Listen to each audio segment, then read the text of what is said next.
Et la suite avec vous, chers invités, Firmin Teko Agbo, directeur du Centre de recherche et de géopolitique internationale. Firmin Teko Agbo, je suis arrivé. Bravo.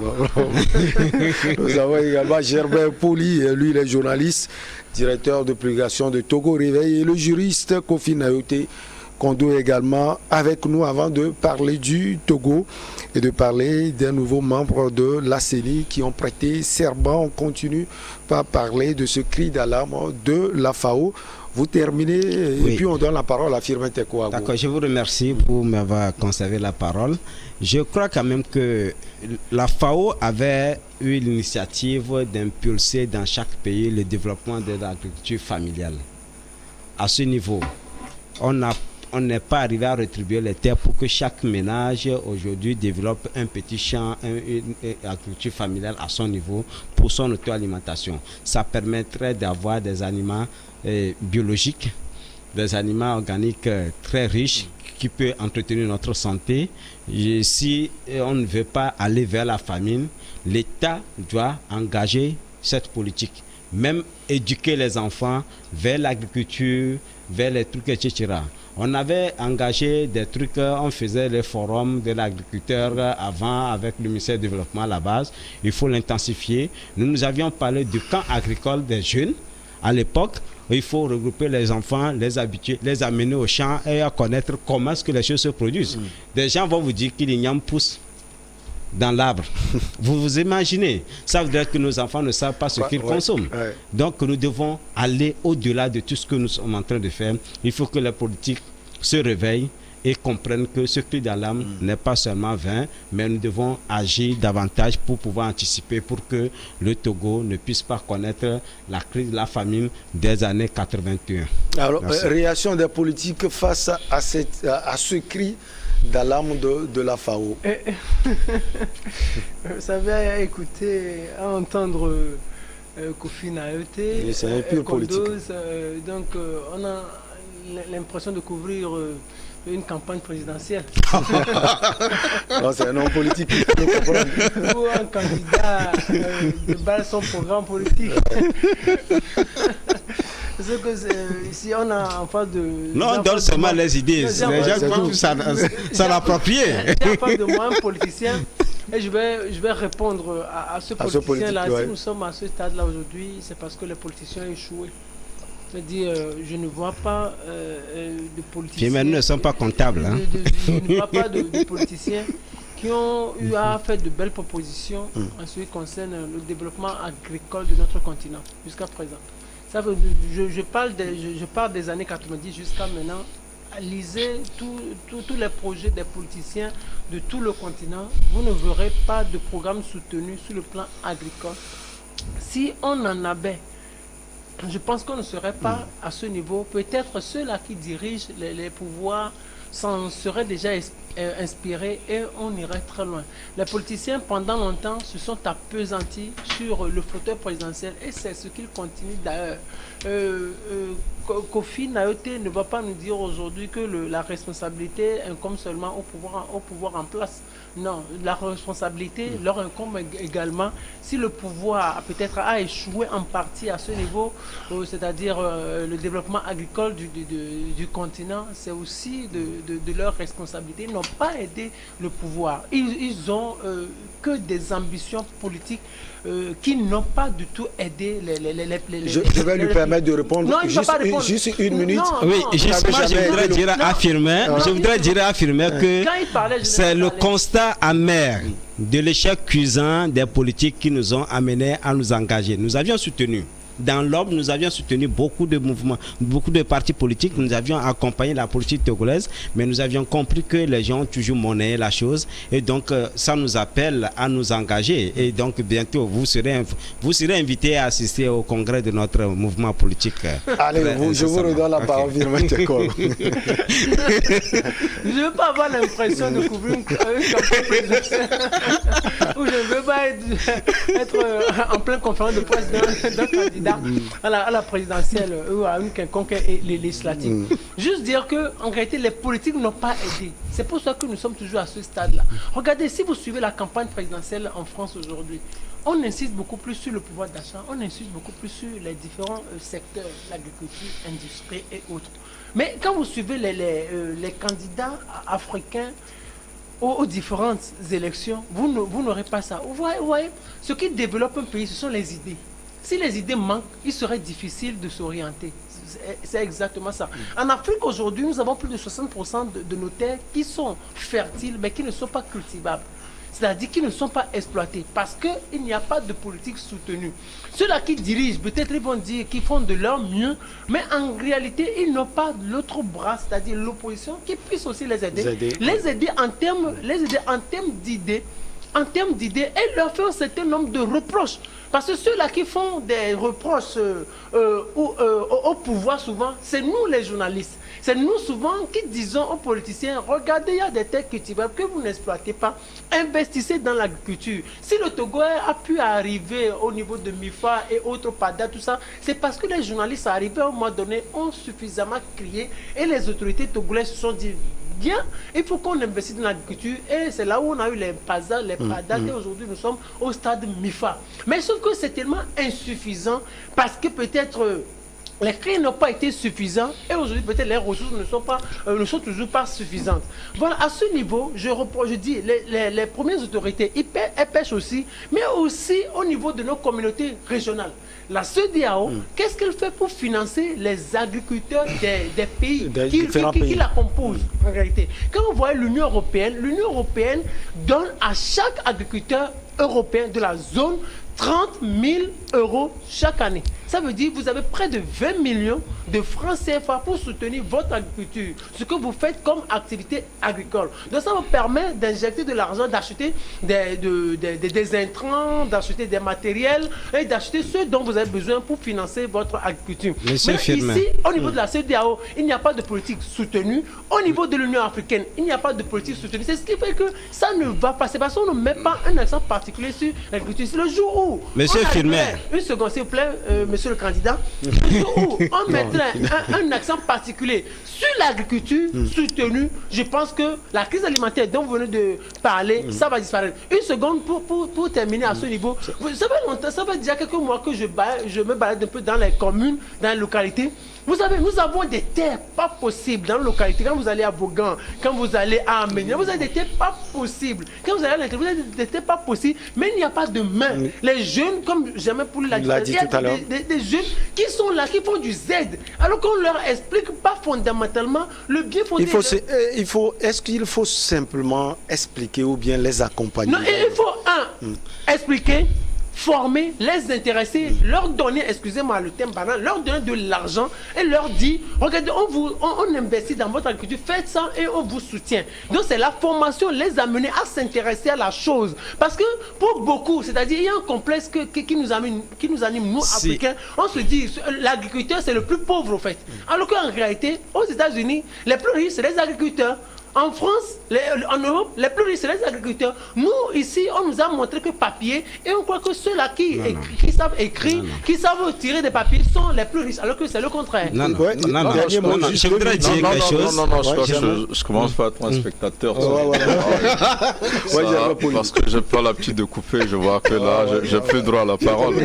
Allez-y. Non, vous avez raison. Je ne suis même pas d'accord avec tout ce qui est développé. Je crois que prenons les choses concrètement. La dernière fois, je suis allé acheter du citron. On me vend 8 petits citrons à 500 francs. Voilà. Alors je me dis, mais chez moi à la maison, il y a de l'espace. Parfois, je laisse pousser des arbres qui ne rapportent rien. Mais si je mettais un citronnier, au bout de 2 ans, 3 ans, je peux cueillir au moins plus de 32 citrons par semaine et tout ce que je veux. Ça veut dire quoi? Nous plantons des arbres chez nous dont on n'a pas besoin, qui ne donnent rien. Même avec le 1er juin, on ne plante pas des arbres fruitiers. Ça, chacun peut le faire. Il y a des scientifiques qui ont dit, en Afrique, on a des problèmes de paludisme. L'artémisia, qui est une plante, si on la plante, chacun la plante même dans sa cour, il la boit comme du thé, il peut être protégé. Personne ne le fait. Ça, c'est ce que nous pouvons faire. Maintenant, dans le village, les gens qui cultivent, mais l'agriculteur n'est pas pauvre, hein. Je suis désolé quand Firmin le dit. Les gens font des récoltes devant leurs enfants, font des bénéfices de 3 millions l'année. Mais tous ces enfants veulent aller à l'école, aller après en ville, aller après conduire des médias ou être enseignant. Ou, bon, maintenant encore l'enseignement, ça va mieux. Ça va mieux. Même être journaliste. Les paysans gagnent mieux que les journalistes, privés en tout cas. Mais nous sommes là.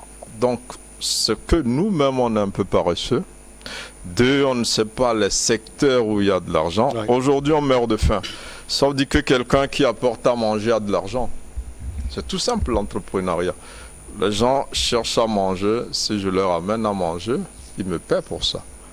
Si je fais le maïs aujourd'hui, il en parlait, je peux vendre le bol à 1000 francs. Ça veut dire que faire du maïs aujourd'hui est rentable. On n'a pas besoin d'un État pour nous enseigner que si je produis du maïs, le bol est à 1000 francs, c'est un bon business déjà. Donc nous devons le faire. L'État investit assez d'argent. Je pense que Sylvain Firmin a mis ça à l'actif des journalistes, mais je ne pense pas. Hein. Je pense que le Togo a fait de l'agriculture une priorité depuis longtemps avec le Forum national des paysans. On a vu depuis que Fornia Singbe est arrivé au pouvoir. Il a mis beaucoup plus d'argent dans l'agriculture, après un peu dans l'éducation et la santé. Donc c'est fait, il y a des financements. Mais est-ce que les gens profitent de ces financements-là? Est-ce que les gens y vont? On parle de la mécanisation de l'agriculture, on évolue. Même si on l'a fait de façon traditionnelle, on peut produire. On ne produit pas aujourd'hui. Vous verrez des gens qui produisent ce qu'ils peuvent exporter. Et vous verrez, le soja est bien à la mode, les anacards d'un certain nombre de produits. Mais nous allons acheter le bol, ce n'est pas le gouvernement qui nous vend le bol. Et puis l'ANSAT a fait un travail assez remarquable. On a vu un peu avec le programme alimentaire mondial comment parfois le Togo a dû dépanner des pays avec des céréales parce qu'on en produisait quand même assez. Mais il faut aller un peu au-delà. Il faut que les gens comprennent que la terre, c'est pas un métier qui ne rapporte pas. Il rapporte énormément. Moi, j'ai été surpris. Je suivais un vieux à la télé. Une fois, je parlais de 3 millions. Il me disait qu'il disait à la télévision qu'il a fait des recettes de presque 4 millions dans l'année. Mais malheureusement, dans sa famille, aucun de ses enfants ne veut être agriculteur. Il était désolé. Il le disait, la mort dans l'âme. C'est que chacun croit qu'il faut aller à l'école, aller trouver un travail dans un bureau, porter la cravate, faire un prêt, acheter une moto, une voiture, et puis voilà. Donc c'est vrai que le gouvernement dira le gouvernement, mais après c'est nous quoi. C'est nous qui devons en faire de l'agriculture une entreprise rentable. Elle est rentable parce qu'il y a la faim, parce que les gens ont besoin de manger. Donc il faut que ceux qui ont des boulots peu rentables aient le courage de se dire, je retourne à la ferme. Je me concentre un temps, même si je veux vivre en ville. Après, j'ai les moyens pour venir vivre en ville. C'est vrai que ce sujet de la FAO a plus parlé du Togo. C'est intéressant, mais on va parler aussi du Togo parce que le temps est contre nous. On va parler du processus de l'organisation des premières élections régionales qui a connu, il faut le dire, une nouvelle évolution. Les membres de la nouvelle commission électorale nationale indépendante, la CENI, ont prêté serment, c'était lundi, devant la Cour constitutionnelle. Également, un bureau d'âge est mis en place, dirigé par Maître Atou Jean-Claude Romaou. La cérémonie de prestation de serment devant la Cour constitutionnelle s'est déroulée en présence de plusieurs membres du gouvernement et des diplomates accrédités au Togo. On va d'abord donner la parole aux politiques. Oui, ça s'est bien passé. Vous avez été là-bas, à la CENI? Vous savez, au Togo, les choses se passent comme si la politique est seulement l'apanage de certaines personnes et qui font le jeu de s'approprier toute la scène et consorts. Nous sommes là, nous les observons. Nous leur disons seulement que nous sommes en train d'arriver. Ils n'ont qu'à jouer la comédie et nous allons arriver. Donc pour vous, c'est la comédie. Vous savez, aujourd'hui, quand on parle de la CENI, heureusement, nous avions quitté le terrain de la composition, du conflit de la composition de la CENI et une CENI qui a prêté serment. Je pense que le problème en soi, ce n'est pas l'institution. Le problème, c'est les hommes et les femmes qui doivent questionner leur conscience pour dire qu'est-ce que je vais faire à la CENI pour rendre service au Togo? Qu'est-ce que j'y vais faire à la CENI pour rendre service au Togo, pour que le conflit politique, le conflit post-électoral et tout ce qui suit puisse cesser une fois pour de bon, pour que le Togo soit acclamé, qu'effectivement on peut venir. Donc vous pensez que ces conflits ont pour base la CENI? Vous savez, la composition, tous les partis politiques, quand vous allez les interroger un à un, vous diront que oui, c'est les gens qui vont à la CENI qui font le problème, puisque on n'a jamais changé les tests organiques de la CENI. Les tests, la CENI joue son rôle. De même que toutes les autres institutions de la République, ils jouent leur rôle. C'est les hommes et les femmes qui les animent, qui sont fondamentalement le problème. Quand vous allez avec un agenda, vous ne pouvez pas, à la CENI, je crois que nous n'allons pas avoir une CENI politique. Vous allez, on vous a désigné, le chef de l'État a désigné des gens. Les partis politiques doivent envoyer, la société civile doit envoyer. Mais vous ne devez pas aller avec cette coloration. Du moment où vous siégez au niveau de la CENI, dites-vous que vous allez servir le peuple togolais, vous allez servir la nation togolaise. Et c'est ce qui a manqué durant tout ce temps. Durant tout ce temps. Que les gens aient prêté serment ou pas, le moment où ils ne vont pas agir en maître de leur conscience, je crois quand même que le problème sera là. Ah oui, Firmin Tekouagbo, cette prestation, qu'est-ce qu'elle peut apporter pour les élections à venir? Ça va apporter qu'on va organiser les élections et puis la CENI va proclamer les résultats. Moi, je m'étonne. Là, il parle de conscience, peut-être qu'il a touché quelque chose. Je m'étonne du fait que les politiciens se trompent. Quand on parle de la CENI n'est pas cette structure qui constitue le problème politique togolais. Surtout en termes électoraux. La CENI n'a rien à voir. En réalité, la CENI, c'est elle qui organise les élections. Elle organise les élections. Mais ce qui concerne les membres qu'on désigne et qui prêtent serment, mais ces membres n'ont rien à voir. C'est-à-dire, quand on parle de la CENI, ceux-là sont des gens qui restent là, au bureau. Là. Mais tout se joue sur le terrain. Tout se joue sur le terrain. Ouais, à l'entendre parler, c'est comme si sur le terrain, ces partis souvent qui disent qu'ils ont gagné les élections présidentielles, législatives et autres, ont gagné sur le terrain, mais le problème est au niveau de la CENI. C'est ce qu'il essaie de dire. Non, c'est là où ils ne comprennent pas. Les opposants togolais ne comprennent pas encore ce qui se passe. C'est-à-dire, moi je souhaiterais que le pouvoir remette la CENI, peut-être, ou le pouvoir peut-être nomme un président et remettre les autres membres, ou la CENI aux autres membres de l'opposition, c'est-à-dire, c'est 17, je pense 17, le pouvoir nomme juste le président et les 16 autres membres. Ou une autre forme de CENI. Non, comme cela se fait ailleurs. Parce que le problème ne se règle pas. Parce que ceux-là qui vont à la CENI, bien sûr, ils ont une certaine coloration, mais en ce qui concerne les actes qu'ils posent, ce n'est pas au nom d'un quelconque parti politique. C'est au nom du peuple togolais qu'ils rendent leurs décisions. Alors, ce que je veux faire observer, c'est quoi? C'est-à-dire, ce n'est pas en étant membre de la CENI qu'on va essayer de régler le problème togolais. Kofi Nayote Kondo qui est en train de parler, le jour où on va le nommer à la CENI, il ne pourra rien faire. C'est-à-dire, demandez à Francis Pedro qui est un opposant, qu'est-ce qu'il a pu faire quand il a été à la CENI? Ça, c'est Francis Pedro et je ne suis pas Francis Pedro. Demandez à Jean-Claude Romao. Quand il a été à la CENI, qu'est-ce qu'il a pu faire? C'est-à-dire, à la CENI, on vous apporte que les papiers. Vous allez faire quoi? C'est-à-dire tout se joue sur le terrain avant, pendant et après. C'est ça le problème. C'est ce que les opposants togolais ne veulent pas comprendre. La CENI ne réglera pas le problème. Je crois faire comme Awanana, si on me présente un papier, on peut comme Awanana, si on me présente le papier, je refuse de proclamer. Non, une seconde, on retrouve. Je vais encore glisser un mot, c'est-à-dire les opposants ne savent pas ce qui se passe dans les bureaux de vote parce qu'ils n'ont pas de représentants dans les bureaux de vote. Les opposants ne savent pas comment se font les centralisations des résultats, c'est-à-dire des bureaux de vote au CELI. Ouais, on va parler plus de la composition de la CENI. Donc, ne savent pas ce qui se passe des CELI à la CENI. Et puis, ils disent que quoi? Non, je crois que les élections, ce n'est pas la faute de la CENI, c'est une question de représentativité nationale. Et à part les élections de 1994 où on a vu un parti d'opposition comme le CAR qui était assez bien représenté sur le plan national et qui a fait d'ailleurs un bon score à l'époque, qui a ravi la vedette au RPT d'alors. Après, l'opposition n'a plus vu de parti aussi présent. Il y a eu l'UFC un peu après la dislocation, donc on voit une opposition qui est en chute libre.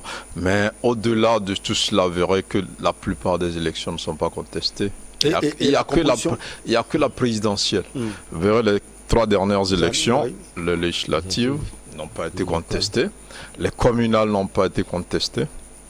C'est la présidentielle. Et contester ne veut pas dire forcément qu'il y a une fraude. Surtout que le candidat qui conteste ne produit pas les preuves de cette fraude-là.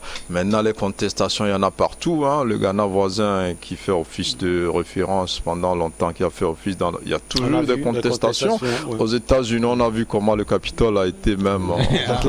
voilà. Mais ça ne veut pas dire qu'il n'y a pas... Maintenant, ce n'est pas une question de la CENI. La CENI qu'on a aujourd'hui est issue de l'APG. La composition, les acteurs politiques se sont entendus sur la composition parce qu'ils étaient hostiles à une CENI technique à laquelle vous revenez, que le pouvoir souhaitait. Mais les gens ont dit, mais on peut quand même s'en féliciter parce qu'il y a un secrétariat permanent qui est un peu technique et qui fait le boulot technique. Maintenant, il y a une CENI politique qui prend les grandes décisions, qui suit et supervise. Mais après, c'est être présent sur le terrain. Et on n'a plus aujourd'hui une opposition qui peut se vanter d'être dans une trentaine de préfectures. Au Togo, les gens sont plutôt repliés vers la préfecture d'origine de leur leader. La plupart des partis de l'opposition, malheureusement, c'est ça la réalité. Peut-être qu'ils n'ont pas les moyens. Peut-être qu'ils n'ont pas les moyens. Peut-être aussi que trop de pauvres font la politique au Togo. Ça se tromper de ce que nous sommes en train de faire. Pour s'enrichir, parce qu'il faut avoir des moyens pour aller sur le terrain à partir du moment où les militants ne cotisent pas. Il faut que les gens qui créent des partis aient des moyens, ou s'ils n'ont pas les moyens, qu'ils soient capables d'avoir des financements. Germain, aide-nous, comment cette CENI est composée? Ben voilà, c'est de 17 membres de façon paritaire. La majorité au pouvoir à 5 places. La majorité de l'opposition aussi à 5 places, repartie comme suite. Donc l'opposition parlementaire, celle qui a pu avoir des députés, à 3 places. L'opposition qui est extra-parlementaire, qui n'est pas représentée au Parlement, qui est moins représentative à 2 places. Et puis à la société civile, malheureusement, qui a coloré une proche de l'opposition, une proche du pouvoir, qui a 2 représentants hein, chacune. Et puis il y a l'administration qui nomme un représentant. Donc ça fait les 17 membres. Donc ça a été défini par un accord, l'APG. Et donc, après, ce qu'il y a eu, c'est que c'est l'évolution, le nombre a été augmenté, mais la composition est restée la même. Donc, les politiciens ont opté pour une CENI politique, parce que se disant, chacun veut avoir son œil dedans.